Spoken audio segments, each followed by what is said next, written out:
ஈசனுக்கான இரவில் குருவின் வழிகாட்டலுடன் ஆன்மாவை விழிப்படைய செய்ய வாருங்கள்.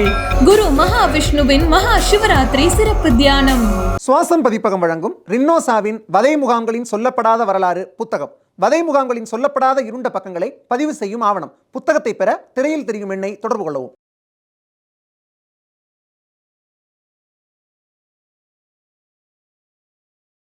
பேசு தமிழா பேசு நேயர்களுக்கு வணக்கம். கடந்த 5ஆம் தேதி டெல்லியில் சட்டமன்ற தேர்தல் நடந்து முடிஞ்சிருக்கு. நாளைக்கு அதாவது 8ஆம் தேதி வாக்கு எண்ணிக்கை நடைபெற்று யாரு டெல்லியில் ஆட்சி அமைக்க போறா அப்படிங்கிற முடிவுகள் வெளியாக இருக்கு. இதற்கிடையில எக்ஸிட் போல் வெளியானதுல இருந்து நம்ம எல்லாருக்குமே ஒரு தெளிவு கிடைச்சிருக்கும். அதாவது பெரும்பாலான எக்ஸிட் போல்ல என்ன சொல்றாங்க அப்படின்னு பாத்தீங்கன்னா, பாஜக தான் டெல்லியில ஆட்சி அமைக்க போகுது அப்படின்னு சொல்லிக்கிட்டு இருக்காங்க. ஒருவேளை டெல்லியில் பாஜக ஆட்சி அமைந்தால் அது டெல்லியில மட்டும் அரசியல் மாற்றத்தை ஏற்படுத்தாது, இந்திய அளவுல மிகப்பெரிய அரசியல் மாற்றத்தை ஏற்படுத்த வாய்ப்பு இருக்கு. அது என்னென்ன அப்படிங்கறதான் இந்த வீடியோல பார்க்க போறோம். நம்ம எல்லாருக்குமே தெரிஞ்சிருக்கும், டெல்லியில 5ஆம் தேதி தேர்தல் நடந்து முடிஞ்சது. இதுல 60.44 விழுக்காடு வாக்குகள் பதிவாயிருந்தது. அதாவது கடந்த 2 சட்டமன்ற தேர்தல்களை விட இது 2 விழுக்காடுக்கு கீழே கம்மியா இருக்கு. டெல்லியில மொத்தமா 70 சட்டமன்ற தொகுதிகள் இருக்கு.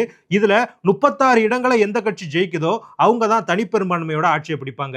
இப்போ டெல்லியில மும்முனை போட்டி நிலவிக்கிட்டு இருக்கு. அதாவது ஆம் ஆத்மி, பாஜக, காங்கிரஸ் இந்த 3 கட்சிகளுக்கு இடையில தான் அங்க போட்டி நிலவுது. இதுல பெரும்பான்மையான கருத்து கணிப்புகள், அதாவது 10 கருத்து கணிப்புகள்ல 7 கருத்து கணிப்புகள் பாஜக 50 இடங்களுக்கு மேல ஜெயிக்க வாய்ப்பு இருக்கு அப்படிங்கிற மாதிரி சொல்லியிருக்காங்க. ஒருவேளை இது நடந்துச்சு அப்படின்னா இந்திய அரசியல்ல மிகப்பெரிய மாற்றம் நிகழும். உங்க எல்லாருக்குமே ஒரு கேள்வி இருக்கலாம், டெல்லி அப்படிங்கிறது இந்தியாவுடைய தலைநகரமா இருந்தாலுமே அது ஒரு சின்ன மாநிலம் தான். அந்த சின்ன மாநிலத்தில் ஏற்படக்கூடிய அரசியல் மாற்றம் எப்படி இந்திய அளவில் மிகப்பெரிய பாதிப்பை ஏற்படுத்தும் அப்படிங்கிற கேள்வி உங்களுக்கு இருக்கலாம். அதற்கான பதில்களை தான் இந்த வீடியோல பார்க்க போறோம். ஒருவேளை 27 ஆண்டுகளுக்கு பிறகு டெல்லியில பாஜக ஆட்சி அமைச்சது அப்படின்னா ஏற்படக்கூடிய முதல் மாற்றம் காங்கிரஸ்ல தான் இருக்கும். காங்கிரஸ் தலைவரே மாறுறதுக்கான வாய்ப்பு இருக்கு. என்னப்பா சொல்ற, மல்லிகார்ஜுன கார்கே நல்லா தானே செயல்பட்டுக்கிட்டு இருக்காரு. மக்களவை தேர்தலில் 99 இடங்கள்ல காங்கிரஸ் ஜெயிக்கிறதுக்கு அவருடைய தலைமை தானே காரணம். அது மட்டும் இல்லாம 2 மாநிலங்கள்ல மல்லிகார்ஜுன கார்கே அவர்கள் தலைமையேற்ற பிறகுதான் காங்கிரஸ் ஆட்சியை பிடிச்சிருக்கு. பல மாநிலங்கள்ல காங்கிரஸ் கட்சியினுடைய கூட்டணி ஆட்சி அமைஞ்சிருக்கு. அதுக்கும் இவரோட தலைமை தானே காரணம் அப்படின்னு சொல்லி நீங்க கேட்கலாம்.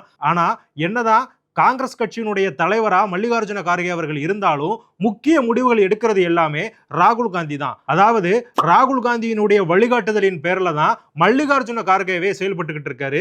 அதனால காங்கிரஸ் கட்சியும் அவருடைய வழிகாட்டுதலின் கீழே தான் போய்கிட்டு இருக்கு. இதுல கடந்த 2 ஆண்டுகளை மட்டும் நம்ம பார்க்காம ராகுல் காந்தி அவர்களை காங்கிரசினுடைய முகமா முன்னிறுத்தி காங்கிரஸ் சந்திச்ச தேர்தல்களில் பாத்தீங்க அப்படின்னா கிட்டத்தட்ட 100க்கும் மேற்பட்ட தோல்விகளை காங்கிரஸ் கட்சி சந்திச்சிருக்கு. இதை நம்ம சொல்லல, காங்கிரஸ்காரங்களே சொல்லிக்கிட்டு இருக்காங்க. ராகுல் காந்தி அவர்களுடைய தலைமையில காங்கிரஸ் கட்சி மிகப்பெரிய சறுக்களை நோக்கி போய்கிட்டு இருக்கு அப்படிங்கிறதா காங்கிரஸ் கட்சிக்காரங்களுடைய புலம்பலாவே இருக்கு. அதனால அவங்க காங்கிரஸுக்கு வேறு ஒரு தலைவர், அதாவது மல்லிகார்ஜுன கார்கே போல பெயரளவுக்கு ஒரு தலைவரா இல்லாம முக்கிய முடிவுகளை தன்னிச்சையா எடுக்கக்கூடிய ஒரு தலைவரை காங்கிரஸ் கட்சியினர் எதிர்பார்க்கிறாங்க. உங்களுக்கு நேரு குடும்பத்துல இருந்து தான் தலைவர் வரணும் அப்படின்னு சொல்றீங்களா, எங்களுக்கு ஓகே தாங்க. ஆனா ராகுல் காந்தியை மாத்திட்டு பிரியங்கா காந்தியை கூட நீங்க தலைவரா நியமிங்க, நாங்க ஏத்துக்கிறோம், எங்களால முடியல அப்படின்னு சொல்லிட்டு காங்கிரஸ் கட்சிக்காரங்க ரொம்பவே புலம்பிக்கிட்டு இருக்காங்க. இந்த புலம்பல் 2019 மக்களவை தேர்தலுக்கு பின்னாடியே இருந்தாலும் கூட இப்போ அதாவது 2024 தேர்தல் தோல்விக்கு பிறகு அதிகரிக்க ஆரம்பிச்சிருக்கு. குறிப்பா சொல்லணும் அப்படின்னா வயநாடு தொகுதியில பிரியங்கா காந்தி எம்பியா தேர்வு செய்யப்பட்டாங்க இல்லையா, அதுல இருந்தே இந்திய தேசிய காங்கிரஸ் கட்சியினுடைய தலைவராக பிரியங்கா காந்தியை நியமிக்க வேண்டும் அப்படின்னு சொல்லிட்டு ஒரு சில முக்கிய காங்கிரஸ் நிர்வாகிகள் சொல்லிக்கிட்டு இருக்காங்க. இவங்களுக்கு பின்னாடி பிரியங்கா காந்தியினுடைய கணவரான ராபர்ட் வதேரா இருக்கிறதாவும் சொல்லப்படுது. அதனால விரைவிலேயே காங்கிரஸ் கட்சியினுடைய தலைவர் மாற்றப்படலாம். மல்லிகார்ஜுன கார்கே கையில் இருக்கக்கூடிய அந்த பதவி விரைவிலேயே பிரியங்கா காந்திக்கு போக வாய்ப்பு இருக்கு அப்படின்னு சொல்லப்படுது. டெல்லியில பாஜக ஆட்சி அமைஞ்சது அப்படின்னா இது கண்டிப்பா நடக்கும் அப்படின்னு அரசியல் விமர்சகர்கள் சொல்றாங்க. இதற்கு அடுத்தபடியா 2ஆவதா வரக்கூடிய மாற்றம் என்ன அப்படின்னு பாத்தீங்க அப்படின்னா, இந்தி கூட்டணி அப்படிங்கிற ஒரு கூட்டணி இருக்குமா, அப்படி அந்த கூட்டணி இருந்தாலுமே அந்த கூட்டணிக்குள்ள காங்கிரஸ் இருக்குமா அப்படிங்கிறது மிகப்பெரிய கேள்வியா இருக்கு. ஏன் அப்படின்னா 2024 மக்களவை தேர்தலில் பாஜக தனிப்பெரும்பான்மை அமைக்க முடியாததுக்கு காரணம் இந்த இந்தி கூட்டணி தான். ஓரளவுக்கு சிறப்பாக செயல்பட்டாங்க அப்படின்னு தான் சொல்லணும். ஏன் அப்படின்னா கடந்த 2 தேர்தல்களை நம்ம பார்த்திருப்போம். பாஜக தனிப்பெரும்பான்மையோட ஆட்சி அமைச்சாங்க. இந்த முறை அது மிஸ் ஆனதுக்கு இந்த இந்தி கூட்டணி வந்து மிகப்பெரிய காரணமா இருந்தது. அதுல இருந்த தலைவர்கள் எல்லாருமே என்ன நினைச்சாங்க அப்படின்னு பாத்தீங்க அப்படின்னா, கண்டிப்பா நம்ம ஆட்சியை பிடிச்சிருவோம் அப்படின்னு தான் நினைச்சுக்கிட்டு இருந்தாங்க. ஆனா அந்த தேர்தல் தோல்வி, அதாவது மீண்டுமே பாஜக கூட்டணி என்டிஏ கூட்டணி ஆட்சி அமைச்சது இந்தி கூட்டணியில் இருக்கக்கூடிய தலைவர்களுக்கு மிகப்பெரிய வருத்தத்தை ஏற்படுத்தியிருக்கு. அவங்களுடைய வருத்தம் பாஜக மேல எந்த அளவுக்கு இருக்கோ அதே அளவுக்கு காங்கிரஸ் மேலே இருந்திருக்கு. அதாவது காங்கிரஸ் அவங்க நின்ன தொகுதிகள், அதாவது அவங்க போட்டியிட்ட தொகுதிகளில் முழுமையா தேர்தல் பணி ஆற்றல, அவங்களுடைய நிர்வாகிகள் ரொம்பவே சோர்வா செயல்பட்டாங்க அப்படின்னு கூட்டணி கட்சிகள் சொல்றாங்க. உதாரணத்துக்கு பார்த்தோம் அப்படின்னா தமிழ்நாட்டிலையும் பாண்டிச்சேரியிலையும் சேர்த்து 10 தொகுதிகள் காங்கிரஸ் கட்சிக்கு ஒதுக்கப்பட்டது. இந்த 10 தொகுதிகள்லையும் காங்கிரஸ் கட்சியினர் ஜெயிக்கிறதுக்கு திமுகவினர் எந்த அளவுக்கு பாடுபட்டாங்க அப்படிங்கிறது நமக்கு தெரியும். ஆனா திமுக நின்ன தொகுதிகளில் காங்கிரஸ் கட்சியை சேர்ந்தவர்கள் அந்த அளவுக்கு வேலை பார்த்தாங்களா அப்படிங்கிறது கேள்விக்குறிதான். இதனால இந்தி கூட்டணியில் இருக்கக்கூடிய மற்ற கட்சிகள் காங்கிரஸை ஒரு சுமையா தான் பாக்குறாங்க. இதன் வெளிப்பாடாதான் மம்தா பானர்ஜி அவர்கள் ஒரு சில நாட்களுக்கு முன்னாடி இந்தி கூட்டணியின் தலைமை ஏற்க நான் தயாரா இருக்கேன் அப்படிங்கிற மாதிரி சொல்லியிருந்தாங்க. இதுக்கு சரத்பவார், அகிலேஷ் யாதவ், லாலு பிரசாத் யாதவ் உள்ளிட்ட தலைவர்கள் ஆதரவும் தெரிவிச்சிருக்காங்க. அதாவது இந்தி கூட்டணியினுடைய தலைவரா மம்தா பானர்ஜி இருந்தாங்க அப்படின்னா அந்த கூட்டணியில கண்டிப்பா காங்கிரஸ் கட்சி இருக்காது, வெளியேறிடும். அதனால காங்கிரஸ் கட்சி இல்லாம அடுத்த தேர்தலை நம்ம சந்திக்கலாம் அப்படிங்கிறது தான் இந்த அரசியல் கட்சியினரோட நோக்கமா இருக்கு. ஒருவேளை டெல்லியில பாஜக ஆட்சி அமைச்சிருச்சு அப்படின்னா அது காங்கிரஸ் கட்சியை இன்னுமே வலுவிழக்க செய்யும். அதனால இந்தி கூட்டணியில அவங்க தொடருவாங்களா தொடர மாட்டாங்களா அப்படிங்கிறது இந்த தேர்தல் முடிவுகள்ல இருந்து உறுதியா தெரிய வந்துடும். ஏன்னா நிறைய பேர் இப்பவே என்ன சொல்றாங்க அப்படின்னா இந்தி கூட்டணி அப்படிங்கிறது இப்ப இல்லவே இல்லை, அது வந்து 2024 தேர்தலுடைய முடிஞ்சு போச்சு அப்படின்னு சொல்லிக்கிட்டு இருக்காங்க. இருந்தாலும் ஒரு சில மாநிலங்கள்ல இன்னுமே இந்தி கூட்டணி வந்து ரொம்ப ஸ்ட்ராங்கா இருக்கு.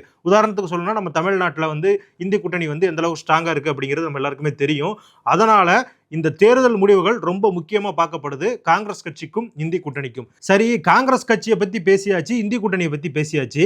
இந்தி கூட்டணியில் இருக்கக்கூடிய மற்றொரு கட்சியான ஆம் ஆத்மி தானே டெல்லியில் ஆளுங்கட்சியா இருக்காங்க, அவங்கள பத்தி நீங்க பேசவே இல்லையா அப்படின்னு சொல்லி நீங்க கேட்கலாம். ஆம் ஆத்மி கட்சியினுடைய ஸ்ட்ராங் ஹோல்டே டெல்லி தான். கடந்த 10 வருடங்கள் அவங்க அங்கதான் ஆட்சியில் இருக்காங்க. ஒருவேளை பாஜக இப்ப ஆட்சி பிடிச்சது அப்படின்னா டெல்லியில மட்டும் இது வந்து ஒரு மிகப்பெரிய மாற்றத்தை ஏற்படுத்தாது ஆம் ஆத்மி கட்சிக்கு, பஞ்சாப்லயும் ஏற்படுத்த வாய்ப்பு இருக்கு. ஏன் அப்படின்னா பஞ்சாப்ல வந்து இப்ப பகவந்த் சிங் மான் அவர்கள் தான் முதல்வராக இருக்காரு, நம்ம எல்லாருக்குமே தெரியும். அவரு கடந்த சில மாதங்களா அரவிந்த் கெஜ்ரிவாலோட பேச்சை கேட்கறதே இல்லையா. அதாவது ஏதாவது ஒரு முடிவு எடுக்கணும் அப்படின்னா ஆம் ஆத்மி அப்படிங்கிற ஒட்டுமொத்த கட்சிக்கும் தலைவராக இருக்கக்கூடியது வந்து அரவிந்த் கெஜ்ரிவால் அவர்கள் தான். ஆனா ஏன்ட்ட கேட்காமலே அவர் எல்லா முடிவுகளும் எடுத்துக்கிட்டு இருக்காரு அப்படின்னு பகவந்த் சிங் மான் மேல அரவிந்த் கெஜ்ரிவால் கோபமா இருக்கிறதா கூறப்படுது. இதற்கு ஏற்ற மாதிரி பஞ்சாப்லயும் பாத்தீங்க அப்படின்னா பஞ்சாப் முதல்வருடைய நடவடிக்கை பிடிக்காம ஒரு குரூப் இருக்காங்க. அதாவது ஆம் ஆத்மி கட்சி பஞ்சாப்ல 2 பிரிவுகளா இருக்கு. ஒன்னு அரவிந்த் கெஜ்ரிவாலுக்கு சார்பான ஒரு அணி, இன்னொன்னு பஞ்சாப் முதல்வரான பகவந்த் சிங் மானுடைய சார்பாக ஒரு அணி. சோ டெல்லியில ஆம் ஆத்மி கட்சி தோல்வி அடைஞ்சது அப்படின்னா முதல்வர் பதவி தான் நமக்கு கிடைக்கல, கட்சியவாது நம்முடைய கட்டுப்பாட்டுக்குள்ள வச்சுக்கணும் அப்படின்னு அரவிந்த் கெஜ்ரிவால் நினைப்பாரு. அதனால அவரு பஞ்சாப் முதல்வர் பதவியில இருந்து பகவந்த் சிங் மான மாற்றிட்டு தன்னுடைய ஆதரவாளர் இருக்கக்கூடிய யாராவது ஒருத்தரை முதல்வரா பஞ்சாபுக்கு நியமிக்கப்பட வாய்ப்பு இருக்கு அப்படின்னு சொல்லப்படுது. அதாவது கட்சியினுடைய தலைவரா இருக்கக்கூடிய நான் பதவியில இல்லாம என்னுடைய கட்சியில் இருக்கக்கூடிய இன்னொருத்தர் பவர்ஃபுல்லா இருந்தார் அப்படின்னா அவரு ஆம் ஆத்மி கட்சியை கைப்பற்றதுக்கான வாய்ப்புகள் அதிகமா இருக்கு. சோ இந்த தேர்தல் முடிவுகள் பஞ்சாப் அரசியலையும் மாற்றுவதற்கான வாய்ப்பு இருக்கு அப்படின்னு சொல்லி கூறப்படுது. சரி, பாஜக டெல்லியில் ஆட்சி அமைச்சது அப்படின்னா ஆம் ஆத்மி கட்சி, காங்கிரஸ் கட்சி, இந்தி கூட்டணி ஆகியவற்றில் ஏற்படக்கூடிய மாற்றங்கள் என்னென்ன அப்படின்னு பார்த்திருக்கோம். இது பாஜக மற்றும் என்டிஏ கூட்டணியில எந்த மாதிரியான மாற்றங்களை ஏற்படுத்த வாய்ப்பு இருக்கு அப்படிங்கிறத பார்க்கலாம். அதாவது நம்ம எல்லாருக்குமே தெரிஞ்சிருக்கும், பாஜக கட்சி டெல்லியில முதல்வர் வேட்பாளர் யாரு அப்படிங்கிறத அறிவிக்காம தான் தேர்தலை சந்திச்சாங்க. ஒவ்வொரு பூத்திலையுமே அவங்க வேலை செஞ்ச விதம் அப்படிங்கிறது அதனுடைய கூட்டணி கட்சிகளையே வியக்க வச்சிருக்கு அப்படின்னு தான் சொல்றாங்க. அதனால வர இருக்கக்கூடிய தேர்தல்கள்லையும் பாஜக கூட்டணி கட்சிகள் அவங்க கூட சேர்ந்து வேலை பார்க்க தான் ஆசைப்படுறாங்க அப்படின்னு சொல்லப்படுது. ஏன் அப்படின்னா பீகார்ல வந்து இன்னும் ஒரு சில மாதங்கள்ல தேர்தல் நடக்க இருக்கு.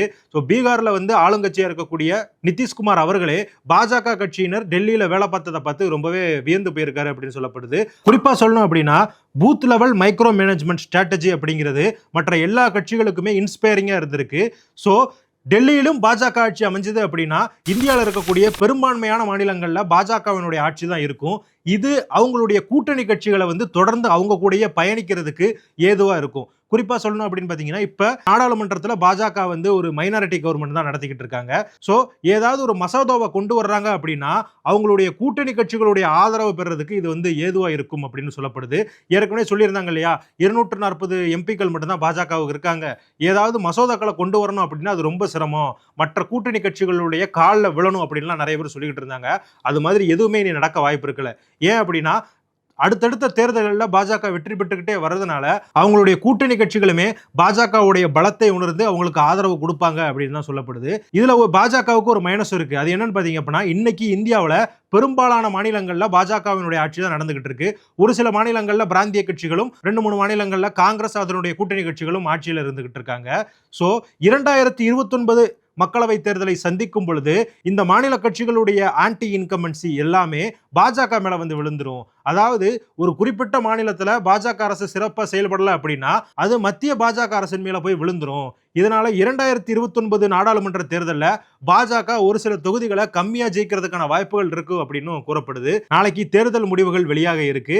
கருத்து கணிப்புகள் சொன்னபடி பாஜக டெல்லியில ஆட்சி அமைக்குமா அல்லது முடிவுகள் வேறு மாதிரி இருக்குமா அப்படிங்கிறத கமெண்ட்ல சொல்லுங்க.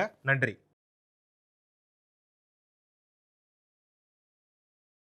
அஸ்வினி நட்சத்திரக்காரர்கள் ஒரு வீட்டில் இருக்காங்கன்னா என்ன மாதிரி பொம்மைகள் வைக்கலாம்? பொதுவாக அஸ்வினி நட்சத்திரம் சொல்லிட்டாலே இந்த மாதிரி ஆன்மீகம் மற்றும் ஜோதிடம் சார்ந்த இன்னும் பல வீடியோக்கள் பார்க்கணுமா? மறக்காம திருவருள் டிவிக்கு சப்ஸ்கிரைப் பண்ணுங்க. திருவருள் டிவியுடைய சேனல் லிங்க் இந்த வீடியோடைய டிஸ்கிரிப்ஷன்ல இருக்கு.